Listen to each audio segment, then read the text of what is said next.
I'm a beast, got jungle fever. Don't smoke, but a breakdown, the chiba, the chiba. Feel my senorita, you should be her. Buenos dias, clean cut, bitch impressed with stock beamers. I want property dual citizen with the visa. My niggas Ninja Turtles, call me Tracy Sensei. Not can mold me a nigga, get out. Hello and welcome to Ghetto Poet Podcast. I'm your ghost with the most, your host. I'm Bella Martrice. I am a San Francisco native, born and raised in Fillmore, California. You feel me? And we have Paul here. Say hi, Paul. Hi, Miss Bella. How are you doing? Way better than last week. I'm happy to hear that. Mm-hmm. So for those of y'all who missed us, you feel me? Paul had a little cold or whatever, so he had to fight and come back. But we have a special guest today. We have Balto from Frisco Voices. How you doing, Balto? Doing good. I'm glad to be here. That's what's up. So would you mind giving us a little background on yourself, Frisco Voices, what it is? Yeah, so right now I'm kind of like the main editor for the site. It's www.friscovoices.org. Basically, it came out of a lot of newspapers or news sources within San Francisco, kind of twisting the truth, leaving out firsthand testimonies. So we really wanted to just give people what's really going on. We're not tied to any type of particular nonprofit or interest groups. And we really want to just tell people how it is and what it is that's going on in San Francisco. Because there's just been a lot of corruption and a lot of shady stuff, as we all know. And it's just going to continue. We got a billionaire now in office. Some people are optimistic, but I've never been optimistic about a billionaire, representing working class people. But yeah, aside from that, I'm a main editor for Frisco Voices. Been writing for many years. I wrote an article for San Francisco Bayview. Shout out to San Francisco Bayview. Started out with there, just kind of talking about, it was back in 2021 when Hillary Ronan, our former supervisor for the Mission District, she put up fences at 24th Street BART Plaza. And it was deter the sale of illegal stolen goods. But it was also what people didn't want to even say because they were afraid, is because of the drug use. So they were like, oh, if we put up these fences, it's going to deter people. What it did is just push people out to the curb, and then people were still going to use drugs.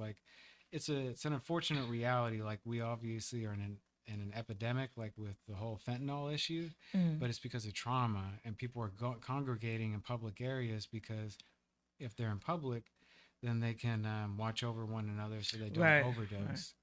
Because what happened during the pandemic is a lot of the SROs, there was over 400, something like that, or not suicides, but just overdoses inside of people's SROs because nobody was there to monitor it. They were just shooting up. So people just didn't really understand where that was coming from. So I kind of wrote about that, which was a little bit controversial because Calle 24, which is an organization that represents the Mission District, just put up these fences without any type of community input. And Hillary Ronan. So we were frustrated, kind of talked about that a little bit. And I initially formed this organization, which I'm no longer a part of now, which was Mission Defense. Okay. Did that for a bit and then wrote with Frisco Cop Watch. And then now just been trying to really help out the folks with Frisco Voices. Yeah. Okay. So you're the editor, right? Yeah. A lot of people, I feel like a lot of times we hear words and we throw them around and just think people know what they are. So what is an editor? An editor, basically just trying to critique people's work. So anybody that wants to submit anything to Frisco Voices, everybody's got their own voice and own perspective on how things really are going on. And when it comes in, the first thing I do or I tell folks is these are just my suggestions. I try to do it on a Word doc, so that way they can see all the changes. And then I might be like, hey, maybe if you phrase it like this, it might come off a little stronger. Mm. But again, they don't have to take them all. Because ultimately, at the end of the day, you don't want to take away somebody's voice. Somebody's voice. I know. I was thinking about that. Like, um, so you actually answered my next question on accident, because I was going to ask you, what do you believe is the role of the editor in the overall creation process? But you answered that. But do you Well, have like, anything more to add? just, I mean, Mumia, he's a political prisoner. Like, he wrote this book, We the People. Mhm. Like, I mean, he was a former Black Panther, and he's been in prison for over 40 years. And before he was locked up in Philadelphia, Mhm. he writes like he writes for the be the voice for the voiceless, basically. Like, Mhm. and a lot of people try to intellectualize a lot of stuff and try Yeah. to sound like use all these diction words, whatever, trying to impress themselves. But I feel like at the end of the day, you need to make it accessible. Right. That's what it's supposed to be about. Because my upbringing, I guess you could say, my pedigree and my education, like I came from nothing, and then I went all the way to like Harvard essentially, which was crazy. And people, they're just like, oh, you still need to use this. I was like, no, like that's kind of the dominant language. It's like you're very Eurocentric, like Right. Right. using all this stuff, and you're reinforcing like a form of class as far as like Absolutely. access. Yeah. Hmm. Um, so yeah, that's really how I feel about that. Yeah. So boom. So you came from like being like working class all the like Yeah. with a working class education would allot you all the way to Harvard. How was that journey? Yeah, so like basically, I was in special education my whole life. Well, my third grade all the way up until my senior year in high Hmm. school. My first grade, like it wasn't, I don't know, like I maybe kicked a teacher over some petty stuff, but it was like some stickers we had, and like you collect stickers and you can return them, exchange them for stuff. Hmm. And I remember the teacher was like, "Oh, you think you're really special? You're nobody." And I was like, I kicked her, and then I got like kicked out of that school or whatever. And then like my second grade, like I was just like doing the little finger dance like all these kids did, and then I was like kind of going like this, and then I get written up for flipping somebody off, and I'm like, what the fuck? I don't even know what that was. Oh wow. But also during this whole time, there's a lot of domestic violence going on with Hmm. my father and mother, or my dad just basically beating on my mom as well as me, and just a lot of stuff going on in the household. So it really impacted me, where that's where they placed me in special ed. Never really knew like the concept of what an education was, because it was just like a means to an end. Like we were just in class, like we would play basketball with like trash, like just like nothing in there, just playing games and stuff all the time And until this was in a special education yeah, it was a department. special education department. Like I was always in the main resource classroom, Hmm. so it wasn't like we were in any mainstream classes like a English or a math or U.S. history, whatever you could, basically have within high school, And you went all through school like that? all through school like that. Oh Yeah. my God. So how where did you come to a point, like when did your desire, and not even a desire, that's a huge jump, Yeah. from special education, and you attended UC Berkeley also, right? Yeah. And in Harvard. Like that is phenomenal. Congratulations. Right on. I appreciate that. But yeah, I mean, like it was a lot, but really why for me is yeah, like I said, I grew up with a lot of domestic violence and stuff, but when I was 19 I got locked up for assault and battery against Hmm. my dad. So I was locked up in county jail for 7 months, and my whole family God. really didn't think anything of me. Like I didn't have a high school diploma at the time, nothing.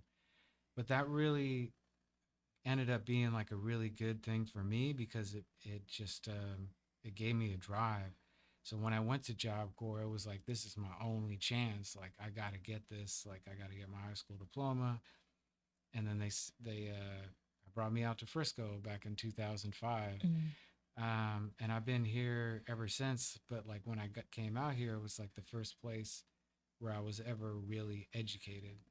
Um, yeah, because I basically, yeah, I didn't learn to really formulate like sentences or anything like that until I came to Frisco. And the Job Corps program, like, I met a best friend at the time, goes by Corey, runs this organization, Brotherhood, which is really dope in Oakland. It's actually for trans masculine brothers out there. Um, but I remember when I met him out there, he was just like hella articulate. Went to Berkeley High School, and I was just like, just the way he was able to articulate himself in arguments, I was like, damn, I want that. I want that, like ability to do that. Like that was just like powerful to me. So when I was at, obviously Job Corps, I went to City College, was there for 4 years. Stayed in the SRO, then went to Cal, and yeah, it was just like a long journey, I guess you could say, navigating all that. But yeah, I don't know. I'm just trying to think. How did you navigate that? Like that's like a lot of people out here, especially like from inner cities and with those type of backgrounds, that go into these like super academic, you know what I'm saying, like environments.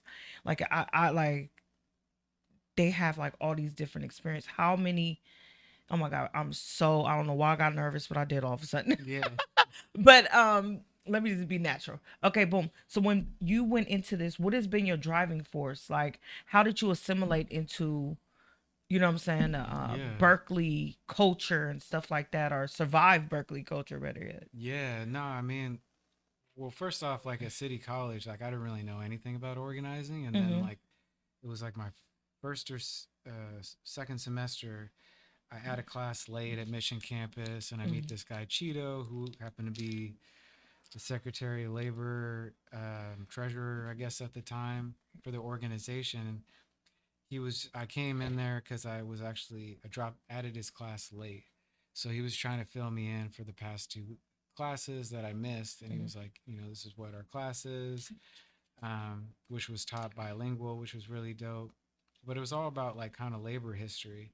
But because I went there, I got to learn about Local 2, which represents like hospitality workers, and then Young Workers United, which was right next door. And they just really got me plugged in because I never was really kind of exposed to just like direct action, just like on the ground. And they were just like always about educating people at the ground level. And I just kind of fell in love with that. They were just like, yeah, it's just like a big union city. I mean, over time, like my perspectives on unions have definitely changed as far as like the leadership. I feel like Local 2 is a prime example.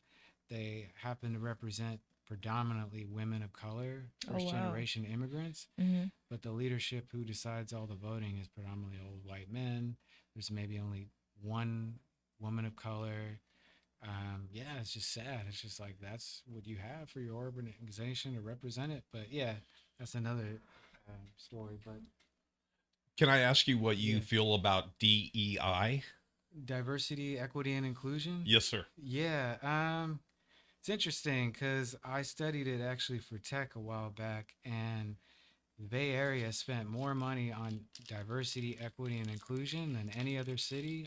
For Los Angeles, Atlanta, all these, and they hired the least amount of black and brown Oh people. wow. Well, actually, that doesn't. Being from the city, it's like I feel like Yeah, this is one of those cities to where they be like, "Oh my God, there's so many opportunities." yeah, To yeah. where I don't really believe that that's true. I think there's a very small percentage of people that really get those opportunities. Like our communities aren't prepared. And the people of color that usually get them are very assimilated. They don't want to like talk about what's really going What's on. really going on, Yeah. right? And we was talking about, me and my partner was talking about last night. We were talking about imposter syndrome Yeah, yeah. and identity in navigating schools, or just even having to, you know what I'm saying, like code switch and things Nah, like it's that hella to real. survive. Yeah. Like I think that's a survival tactic. You know what I'm Nah, saying? I mean, talking about that, like cultures shocks. Like, even when I transferred to Berkeley, that shit was rough. Like, I went from city to Berkeley, and Berkeley's a hard fucking school. Like, I feel like it was more difficult than Harvard in a lot of Really? aspects. Some of the classes, because I did American Studies, so I did my focus on the school to prison pipeline with the focus Oh. on special education. So I tracked all that shit. Yeah, which was pretty wild. You found out like in the Midwest and places out here in the West Coast, it was like I think 50 or 60% of people that are locked up in the state of California come from special education, and like Wow. 100% in the Midwest. So it's straight up like the school to prison pipeline. Yeah, And also, California has the most prisons, yeah, I think, in the world. yeah. I think it's in the world. They're pretty bad. Florida's It's pretty bad horrible. too. Yeah, Florida's wild though. But yeah, What made you want to be a writer? just because like I've always, yeah, just never had that ability to just articulate myself, and then like I've always seen like stories out here and people kind of pompous writers out here, like Permission Local in particular. There's this guy goes by ESK, and he's very articulate, writes some really good investigative journalism. Mm-hmm. But I see the way he responds to people. He's just like uses like super like intellectual words, just like, Mm-hmm. oh, I'm sorry I didn't get that by the infliction of what you said.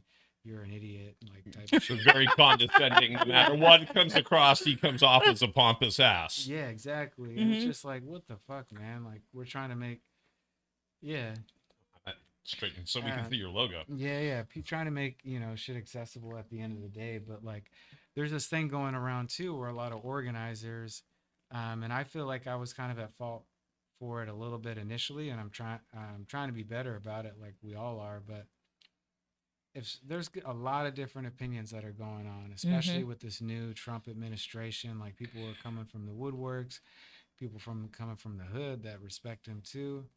But that's also like another story as far as like people tired of the Democrats and shit like that. Mm-hmm. But I say that because whatever you put on social media, everybody's got an opinion. And some folks have been like really, um, I guess you could say condescending, pompous, whatever you want to say, like, oh, you don't fucking know shit, you're a lame. Like, Right. and you got to understand, like, not everybody's coming from the same educational background or have the Right. same privilege as you. Mm-hmm. And then you're dissing on somebody like that. Like, I've seen some conversations where somebody was like, fuck you, man. Like, you're a fucking lame for coming at me like that. I mean, I have the same background as you, but, I know this individual. I grew up with them my whole life, just really speaking on real shit. Mm-hmm. Um, and just like, yeah, people are just kind of going at them. So I feel I'm hoping like moving forward, people are more conscious if we're actually trying to collectively grow with one another. Like, I mean, Huey P. Newton, he's the one that says it. Like, if you're going to talk to people, you have to be like as calm, collected as you can. Don't ever try to like be disrespectful. You're just being open and We all have a right to be at the table, exactly. but just like our parents taught us, don't be rude. Yeah, yeah. Treat everybody as equal because we are. I mean, let me get the quote just so I say, like I dissuade party members from putting down people who do not understand. Even people who are unenlightened and seemingly bourgeoisie should be answered in a polite way. Things should be explained to them as fully as possible. I was turned off by a person who did not want to talk to me because I was not important enough. Maurice just wanted to preach to the converted who already agreed with him. I try to be cordial because that way you win people over.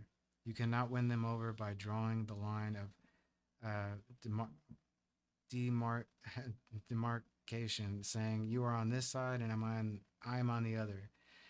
That shows a lack of consciousness. After the Black Panther Party was formed, I nearly fell into this error. I could not understand why people were blind to what I saw so clearly. Then I realized that their understanding had to be developed. So just basically saying like, I mean, it's easy to talk to people who are already converted on your side. It's just about like, Right. yeah, I think that's one of the biggest problems right now we're having with a lot of these dialogues. You have a lot of emotional people who are receiving a lot of misinformation also. yeah, And they're also not looking or studying other, let's say, the polar opposite opinion about something. Because I know, like, let's say, for example, like Satanism. I was like, what is there like a devil book? Like I Yeah, was just yeah, curious. right, Like, yeah, is yeah. there people literally worshiping the devil? They have a book? So I went into this big thing where I start researching them. And you know what's the funniest thing?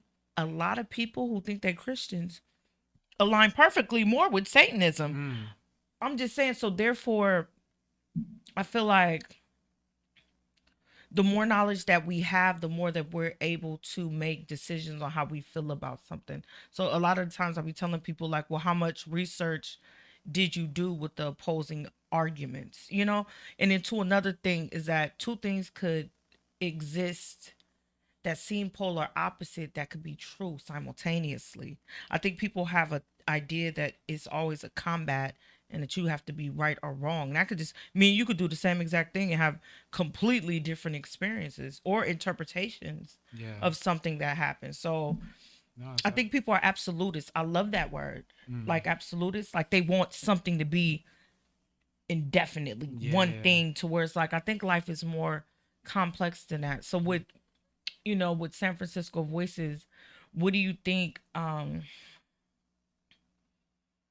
is the power behind it? Like what are you looking like? What kind of articles and stuff are you looking to publish? Yeah, so right now we just we put out a lot of merch, which I'm hoping to sell because 100% of the profits are gonna go towards writers, $40. Oh, that's dope. So now anybody who writes anything for us will publish, and we're open to different ideas too, not just writing. I'm open to poetry. Mm-hmm. I'm open to like reels because not a Reels? lot of people are really good at that. Like just like how people are using like the little microphones and going around like taking like snippets of Yeah, news. yeah, yeah. That's another way too. Just like any way to kind of really yeah, capture folks out here. And I really want these stories to come from people that are from the city. I feel like Mission Local is a prime example that are not from the city.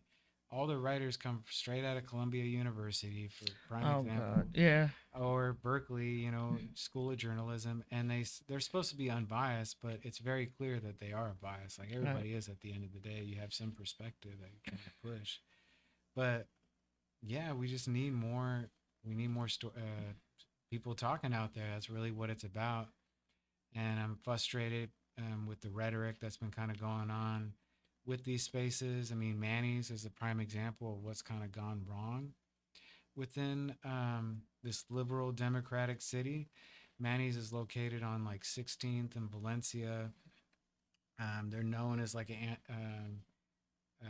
as like a Zionist. This guy has like taken pictures with Israeli soldiers that have like basically went out and killed Palestinians. Like this guy's just wild. But then at the same time, like people invite people all the time. Like I said, the main editor for Mission Local is always there hosting, um, like moderating things over there for Brooke Jenkins, the mayor's race. Jackie Fielder just got elected. They constantly have events there.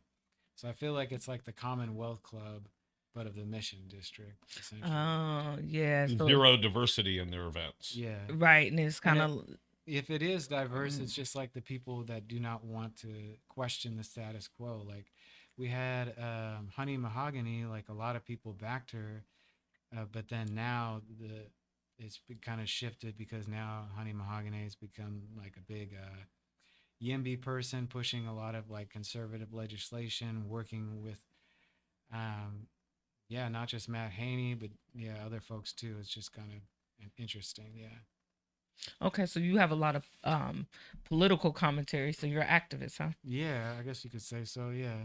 I like to, I mean, stay like involved with what's really going on out here. There's just like a lot of theatrics, I guess you could say. Yeah. It Yeah. is theatrical. Yeah.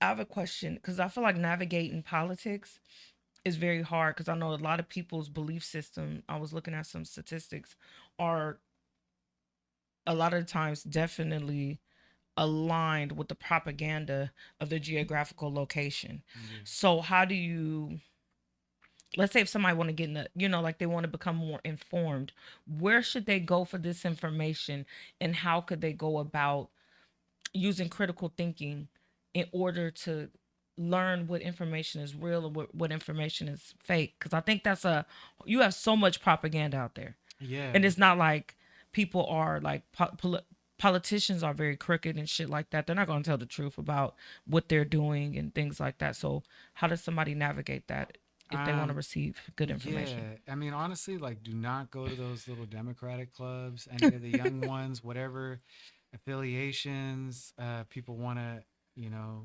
put on there a label. They're all whack.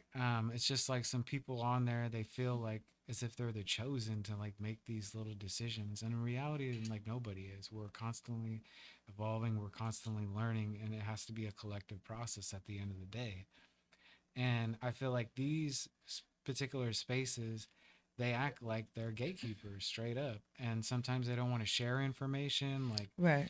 like this is where I went, this is how I did this. Like Right. it's just like so transactional in these spaces. So like if you're really trying to seek out stuff, obviously check Frisco Voices out, but check out other spaces. Poor There's like magazine. Poor Magazine, definitely a Absolutely. good one. Mhm. There's other ones out there. The Frisco Cop Watch. There's Gay Shame. Oh, posts good stuff. Sad San Francisco. Mhm. Um, there's a lot of different outlets, but I feel like being more aligned and connected to like um, kind of like even like yeah, just non-traditional like organizations, not necessarily anarchists, abolitionists, whatever you label you want, but like something that's against the status quo, so you can get a different perspective too. What do you think is the hardest part about being an editor? Just time and time. Yeah, I guess. And then just wanting to make it like perfect sometimes. Like there's so much things there's so much to cover, and not everybody reads at the end of the day. So I have to be mindful of that. Yeah, that's kind of where I'm at. Yeah. Okay, so I have two questions. Because I'm a writer and I've experienced like challenges, especially throughout the years. I feel like my voice is always developing, but one thing about like dealing with editors, sometimes it'd be like, I did not say that. Like I meant what I said. Yeah, yeah. And so I think it's a hard thing because it's like, I don't want somebody that isn't a part of my culture or don't understand to tell me this is wrong. It's like, yeah, it might be grammatically wrong, but No, that effectively, like I articulated myself exactly. This is what I wanted. You get what I'm saying? So I feel like there's a lot when, especially coming from communities of color, where our culture doesn't align with, let's say, white supremacy or, mainstream culture, or even like in the academic environments. no, absolutely. And I feel like there's like this particular standard of what is acceptable grammatically, all that shit. It's real bullshit. I mean, first off, they always tell people to capitalize white over black, but I don't do that. You know, They tell obviously. you that? Yeah, that's what the fucking I don't know whatever grammar school shit is out there. That's what they teach people, straight up to capitalize white and never to capitalize That's black. fucking nuts. Yeah. Um, but aside from that, like everybody has their own way of talking, language. And yeah, that's powerful. That's the way you speak. Um, yeah, I was just talking to a friend the other day. We were talking about Iceberg Slim Pimp. Hmm. He writes a lot differently than other people, but back in the 60s, he was revered as that book was like really big. It was like in the 60s, you had James Baldwin, The Fire Next Time, Hmm. uh, Malcolm X, the autobiography, Hmm. and then you had Iceberg Slim. So it was like people revered these books, and it was a different type of dialect because people wanted to see what it was really about. So I feel like people's voice is still powerful.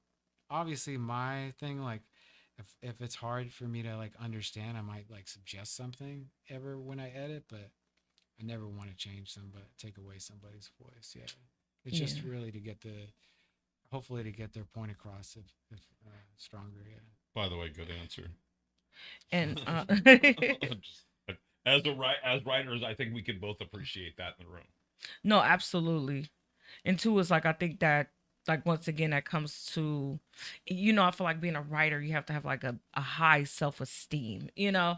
and that could be challenged like with publications, with submitting, like feeling confident as a writer, especially being a writer of color. It's like I feel Yeah. like we're always looking to go to the standard, meet the standards of success, which is usually defined by people who are in Eurocentric. power, Yeah. and is very Eurocentric. So when we're looking to be in these places and take up space that, like we're not accepted as we are. So I think places like, Poor Magazine and Frisco Voices are just so important because it diversifies the media outlet to where, we're able to consume media, coming from voices that are our people's voices. Yeah. So, and we also get to publish. Like I think that's so dope. So how would, like, let's say if I had a poem right now and I'm just like, oh, this on fire, let me send it. How would I go about submitting to Frisco Um, Voices?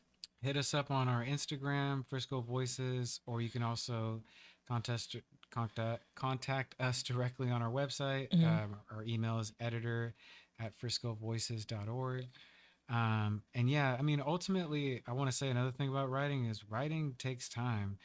And like, depending on what you're writing about, like I shared with you all, like this piece I wrote about boycotting Harvard, but that shit took years. It took about 2.5 years just to get that out of me.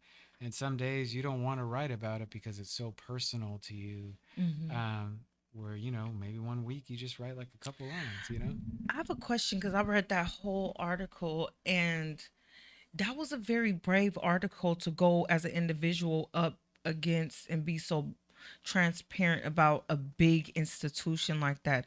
I have a question. Do you ever have fear, or was there points in time when you was writing that article, because you said it took you 2 years before you published it? um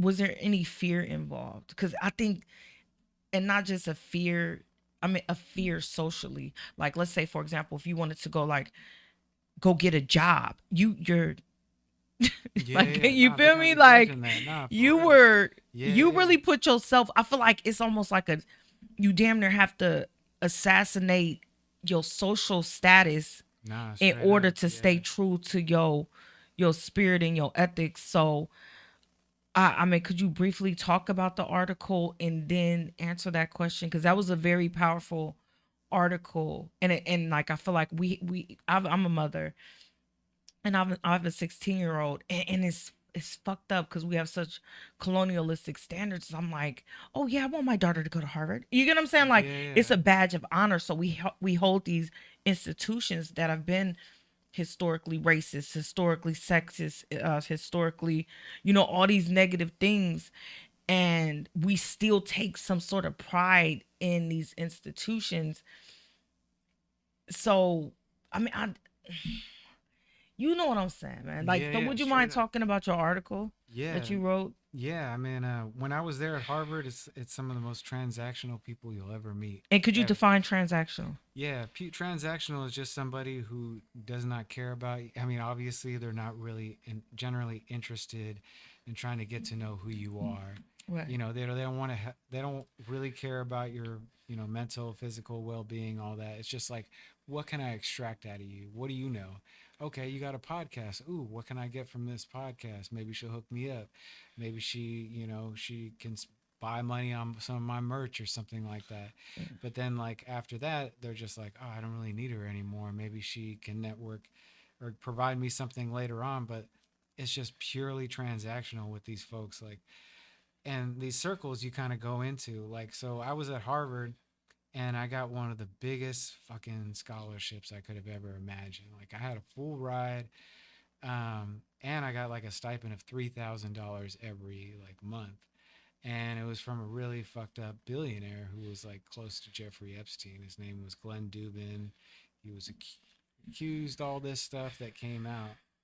I didn't find out until later, but mind you, like, I'm in this scholarship, so like only a certain amount of people get into Harvard. I think it's like I think it was like 1,000 at any given time in our program at the Harvard Kennedy School. And all these people that are there are usually going to run for office. It's like a public policy program. But only like 5 people got this scholarship. So everybody's like, who the fuck are you? Like, you got this? And I wasn't really trying to dress the way like folks are there too. Like they dress in suits every day, brand new $300 shoes. Like everything's being completely recorded. This is like prior to the pandemic. So like everything you do is under a microscope.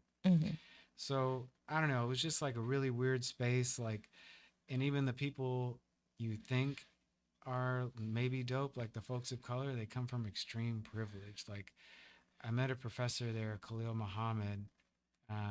His great grandfather is actually Elijah Muhammad. But Khalil Muhammad's like a Christian. He teaches a public policy class there. But he basically said that a lot of people generally, when they apply to grad schools or programs in general, that they just embellish the shit out of their stories. So a lot of people, and I've met a lot of people, obviously having to get there, who have told me flat out to my face, like, "Oh yeah, like I never went through that. I just wrote about that." Oh no. And it's just so fucking sick because some of those people will make it, and then they'll judge the same people they write about in order to get accepted. It's just like those are some of the most like disgusting people I've ever come across. But like, so anyways, at Harvard, like the first time we go to Miami, and we're supposed to like learn about like what's going on in the community. We go out there for a week, and we learn about some cool stuff. At first, we learned about climate gentrification, which I didn't know about. You know, like hurricanes basically taking down homes and stuff. Met a mother whose son unfortunately died in the Pulse nightclub shooting. And then on the last night, Harvard goes and spends $3,000 on strippers, this huge burlesque show at Club Mango. And it was just wild to me because, like, mind you, like 50% of the students are international. So we had some really, devoted Muslims. People were really offended by this. Right. And they didn't really care. They were just kind of laughing about it.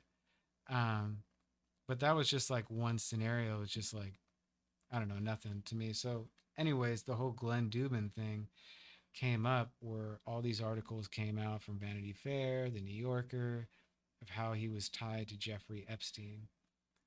Glenn Dubin is this billionaire. He ran that organization Robin Hood. Jeffrey Epstein was also close to Leslie Wexner.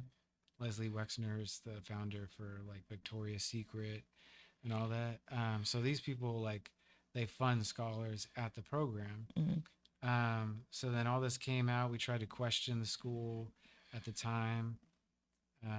And they just really tried to cover it up as much as they possibly could. It was Wendy Sherman, which was the director. And then shortly after, she was the director. After kind of covering it up, she became the U.S. Deputy Secretary. Oh my God. Yeah, under Biden. Yeah. If you could, like, after navigating that school and stuff like that, what would you say has been the thing that fueled you through it? Like, what in you drove you to keep going? I mean, to keep me going to that damn school was obviously the scholarship. I mean, the fact that I got that, I was like, I want to just get this shit done.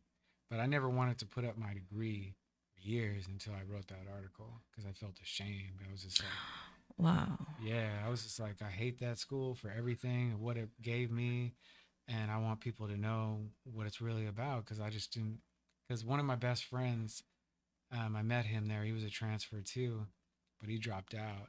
And he dropped out specifically because he's like, I don't want people to say I'm successful because I graduated there. He's like, fuck that shit. He ended up, getting his master's in I think psychology afterwards, and now he works at a community college in Long Beach as a counselor and he even teaches. But I thought that was really dope that he did that. Yeah. What is the greatest sacrifice you think you made for your education? Shit.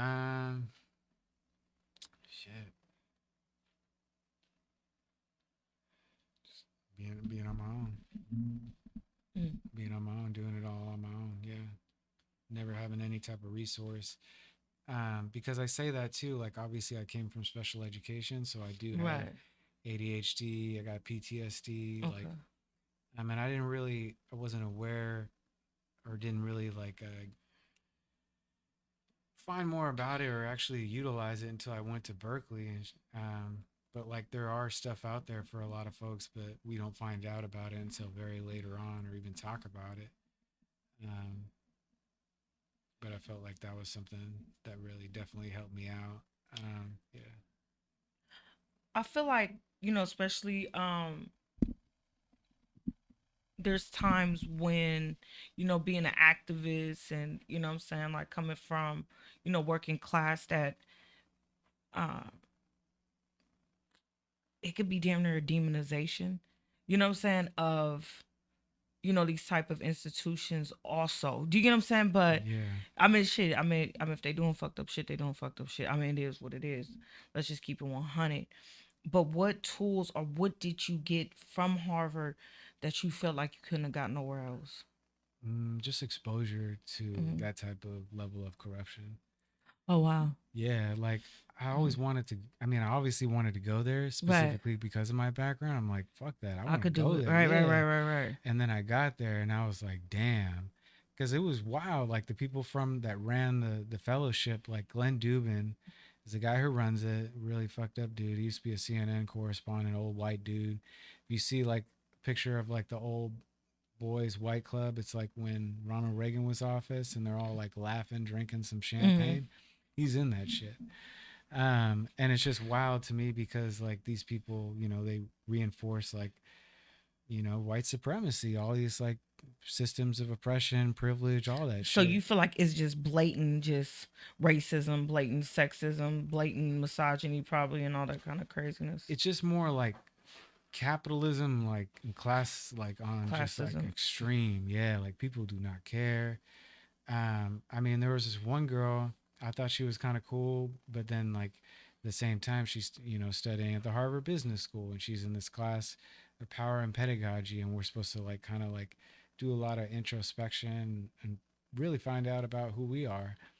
Um, but at the same time, we had discussions about going to Puerto Rico, and this was during the time when everybody was like protesting the mayor for some like I think it was like some prostitution allegations or some type of shit that was Oh going on. no. And I was like, well, I don't think that's really good if we're going to be meeting with the mayor. And she was just like, oh, that's cool. We'll just join the protest afterwards. I'm like, see, like, you don't even give a fuck. You just really here for you, like transactional. You know what I mean? Like, Right, right, right. Like you really don't have. I got a question because I feel like there's some times where people have to um choose between their integrity and their survival. mm, What do you think about that? it's hard. It's really hard. It's a hard thing to walk away from. I mean, I personally like when I graduated from Harvard, I was a private contractor for the federal government for Job Corps. Hmm. I was making good money. The first company that reached out to me, they were from Texas, and they were like, "Hey, can you help us get on these contracts and bid? Like you're the only one with this experience, and everything's going online." And I was like, "Yeah, sure, I'll whoop de whoop." And then they got awarded the contract, and then afterwards, it was like I ended up kind of working with them, but it was like my first, I guess, feet under fire, I guess you could say, because I told them I was going to work for them, but they didn't actually provide me anything in writing guaranteeing that I was going to be the Um. program director for it. So then they were like, or project director, they're like, we don't think you have the experience, so we're not going to actually give you that position. But then they hired like outside educational consultants, like people did like online schools, all charter Hmm. school shit. And then they had to I basically like trained them for like, I was working like 50 hours, 60 hours a week. And then the guy who'd be hitting me up is like, what would you do if you were in my position? I was like, man, fuck this shit. So I quit that one and then I Yeah. worked for another company and I thought they would be a little bit better, but they were just like so money driven. And I was in conversations with other partners and they were just like, some of these kids don't deserve to be here. They're terrible. And I was like, damn. I was just like, first off, like you have to be 70% below the poverty line to even be eligible for Job Corps. most of the kids that go there don't have a high school or GED, like 70%.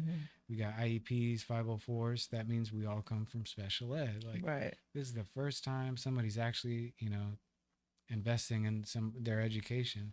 So I just feel like, So the people Yeah. in power aren't They using just- their power. They're just poverty pimping, basically. absolutely. I mean, like, this Yeah. place was crazy. I was getting paid $55 an hour at this consulting firm. And I walked away. I was just like, is this what my life is? Like, I'm just reinforcing the status quo, like collecting a check. Like, this is some bullshit. And then I was so mad because I found out that my old boss, because I used to work in the federal government, that one of their contractors ended up working for NDC like shortly after. So it was just like, I knew there was a lot of corruption, and I knew I wanted to do something better with my life. And now, um, to long story short, I work in a homeless shelter now. Okay, so now you're going for stuff that's more rewarding. I got a question. Would you be open to publishing people that are incarcerated? Absolutely. Hell Okay, yeah. cool. Yeah, Alright. that'd be beautiful. For yeah. sure, because I know some artists. Shout out, my folks, to where I'm sure you can get some dope submissions. Yeah, You know, we I can know. pay them back on JPEG. Oh, commissary or whatever. absolutely. Yeah. You feel me? I want to shout out all my listeners that is out there in Facebook land, YouTube land. Hello, thank you guys for tuning in, and I want you guys to go on to, what is it, FriscoVoices.org. So he's currently looking for people to submit, you know what I'm saying, writing, art, poetry, and I can't really see. Frisco Voices welcome all writers, abolitionists, anti-capitalists, queers, anarchists, femmes, and anyone else speaking truth to the power. And you know what, I'm glad that you also included, you know, the LGBT community, because I feel like right now, especially with Trump in office, that he's attacking the LGBT community. And like, I feel like in San Francisco, like me being born and raised in San Francisco, is that I feel that gay people have had a safe space. Not that it's 100% safe, but it's a lot safer Yeah. than any other places. And to where I'm an ally, I'm not a part of the community, but I think it's important that everybody have the rights, you know what I'm saying, to live and No, be absolutely, safe. yeah. And so I'm glad that you also include, you know what I'm saying, like basically all the disenfranchised people who don't get to speak their truths. You know what I'm saying? That's hella dope. Yeah, Trump he's doing a lot of talking. Yeah. So I think it's right now. I think it's a really good time for organizations like Poor Magazine, Frisco Voices, and everywhere else. Really, I mean, folks been freaking out too about ICE, but then if we do, send out warnings and shit, we got to be like, make sure we Discreet. have the evidence, because a lot of people would just give out scares last week that ICE was on muni buses, which they actually weren't. It was like the San Francisco Unified School District kind of spread that rumor. They were rolling deep across in the plaza today. Oh yeah, that's what I heard. Yeah. So what are they just? How are they going about like grabbing people? Literally like black SUVs just rolling up and going slow. So were they just looking at people of color and just grabbing them? Do Europeans get everybody to go through that. No, I got a It's question. supposed to be a sanctuary city. It's Do supposed to be white protected. people get deported? Not that I've seen. Maybe, Mm. but not that I'm aware. Yeah, of. I ain't never heard of What, no. back to Russia or something? No, hell no, that ain't happening. Right, I've never heard no one Yeah. who was about to go get some crumpets Yeah, get yeah. deported. You know Yeah, what I'm for real. saying? Like, well, so it's definitely attack on people of color. Yeah, it's technically attack on like brown.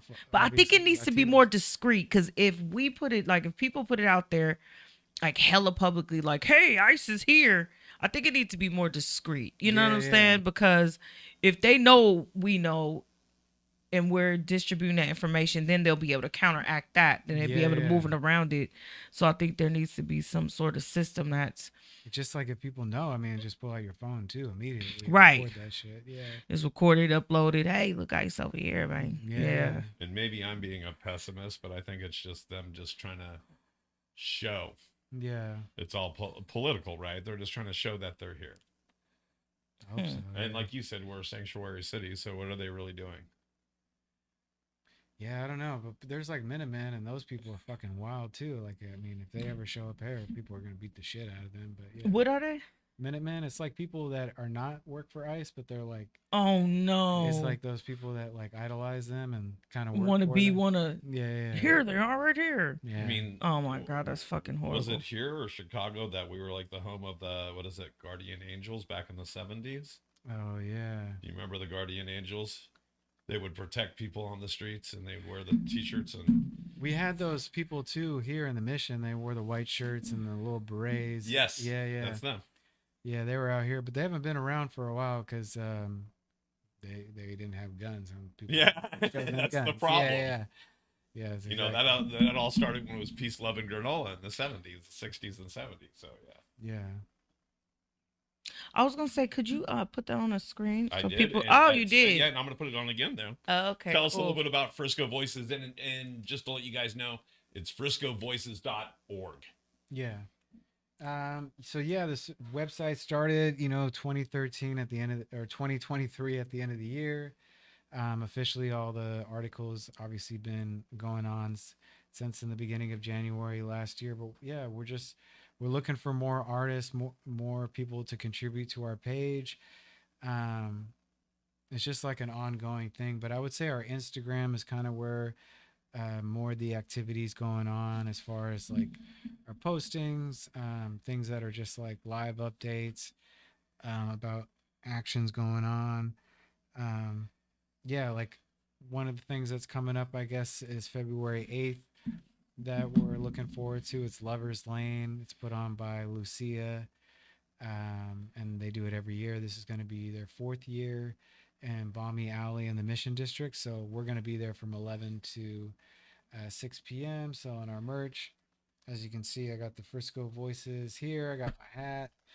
The hoodies we're selling for 55, and then the hats we're selling for 40. But just 100% of the profits, like I said previously, go towards writers. So we're going to pay people that contribute to our page $40 a pop. And yeah, that's something I want to continue ongoing. Hopefully, as it grows, we can pay people more. But I feel like that's kind of a good starting point. Because I write for Street Spirits too, and they're kind of like street sheets for San Francisco, but they do it for the East Bay, and that's what they pay folks out there. So just trying to model their way of doing it, and they do really great stuff. They've raised like 300,000, but that's because they do their stuff in print every month, and then they have homeless folks, they can sell it. And yeah. and all the money that they sell is 100% theirs. Oh, that's tight. Yeah. Would you ever want to make this into a newspaper or a magazine or? That'd be cool, maybe down the road, but I got to have a lot of funding to do that. Yeah. So right now I'm just recognized federally as a nonprofit, but I'm trying to get recognized statewide so I can start doing more just grassroots, like donation calls and stuff like that. Would you be open to people like being able to advertise on your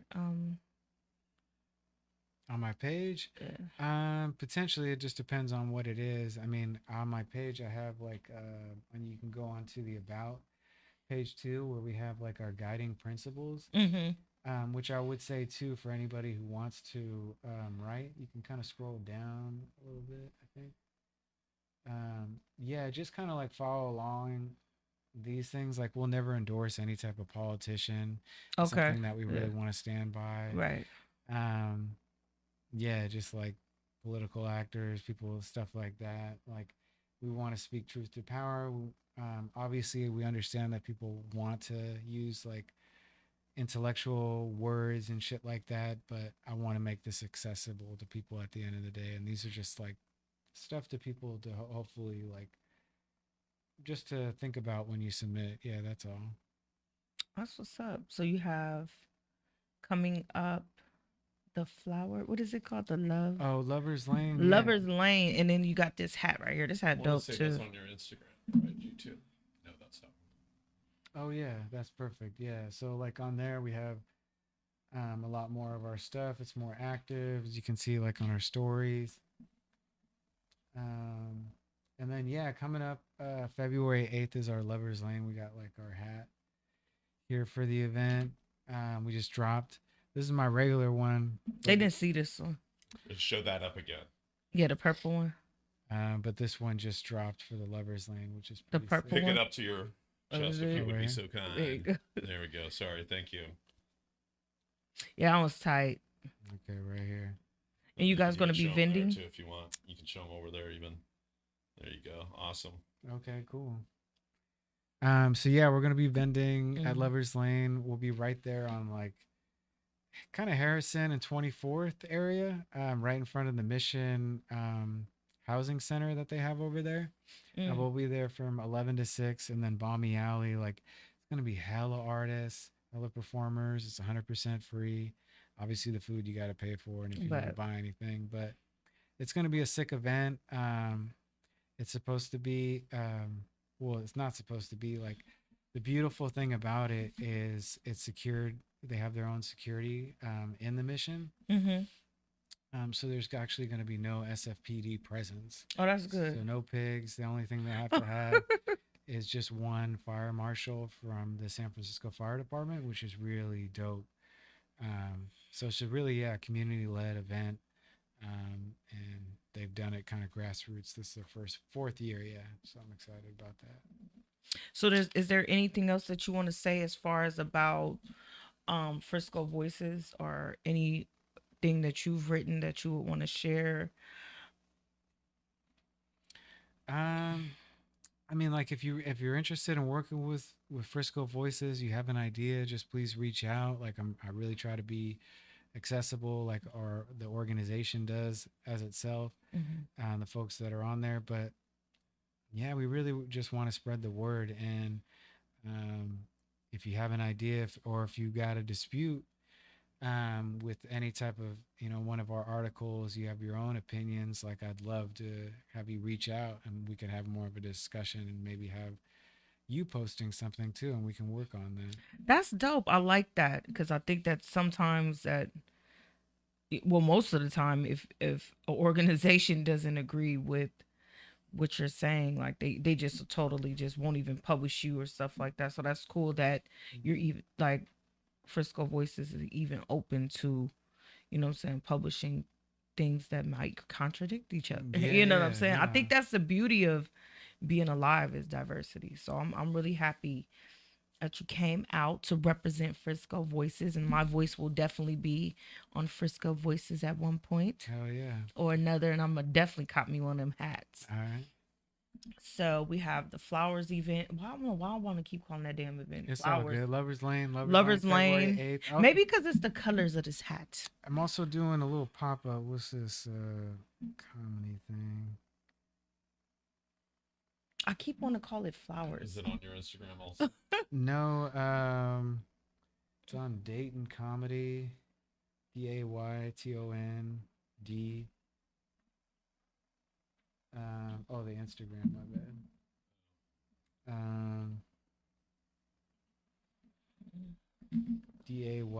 DAYTOND Comedy.